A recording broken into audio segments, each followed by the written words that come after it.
Assalamualaikum warahmatullahi wabarakatuh. Bertemu lagi kita dalam pembelajaran ilmu pengetahuan alam. Bagaimana keadaannya semuanya? Ya, senantiasa dalam lindungan Allah Subhanahu wa taala. Amin ya Allah ya rabbal alamin.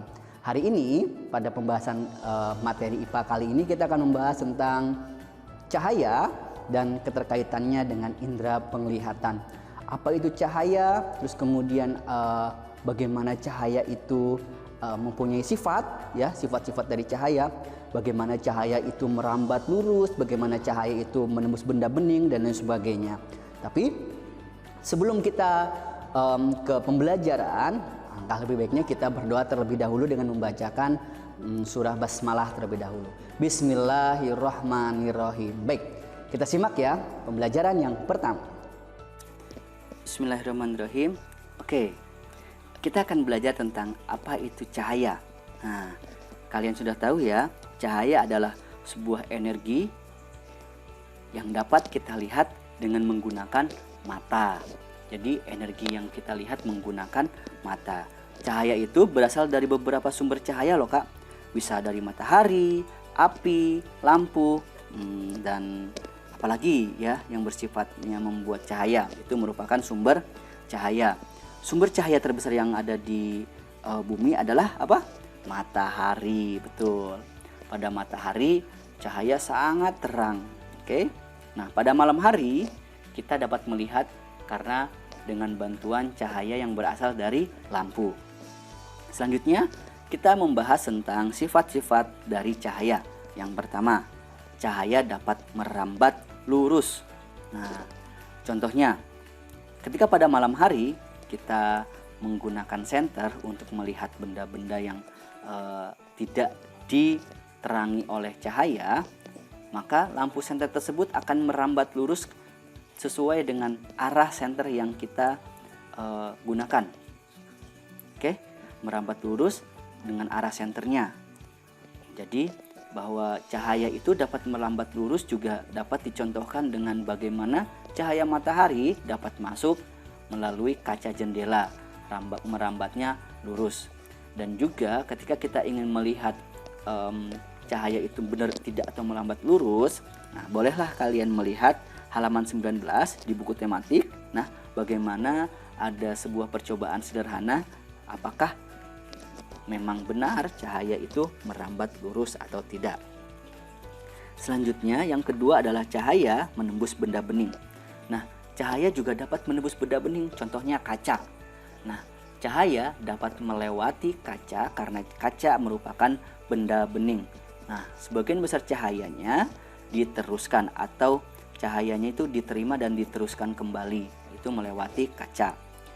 Benda gelap misalkan contohnya seperti tembok, itu cahaya tidak mungkin bisa tembus, sehingga cahaya itu tidak akan bisa tembus pada benda-benda yang gelap seperti tembok, kayu, terus kemudian buku, ataupun air yang keruh. Yang ketiga, cahaya dapat dipantulkan. Nah, ini contohnya kalau kita ngaca, kalau kita bercermin. Ini adalah contoh dari cahaya dapat dipantulkan. Nah, proses terpantarnya kembali cahaya dari permukaan benda yang terkena cahaya.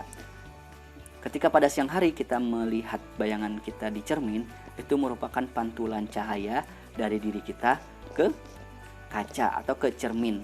Nah, cermin itu kemudian memantulkan cahayanya kembali. Maka kita dapat melihat diri kita yang bayangannya semu, ya tidak dapat dipegang, walaupun terlihat jelas seperti diri kita. Yang keempat, cahaya dapat dibiaskan. Pembiasan cahaya adalah pembelokan berkas cahaya yang melewati dua medium atau dua zat yang berbeda kerapatannya. Contohnya, ketika kita akan memasukkan air ke dalam gelas, kemudian kita celupkan juga pensil.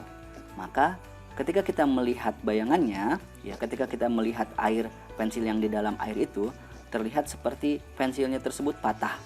Itu adalah contoh dari cahaya yang dapat dibiaskan. Terus kemudian yang kelima, cahaya dapat diuraikan. Nah, ini cahaya itu mempunyai spektrum warna yang sangat banyak. Sebenarnya cahaya matahari itu mempunyai spektrum warna yang sangat banyak, yaitu cahaya matahari mempunyai spektrum Meiji-ku, Hibi, Niu.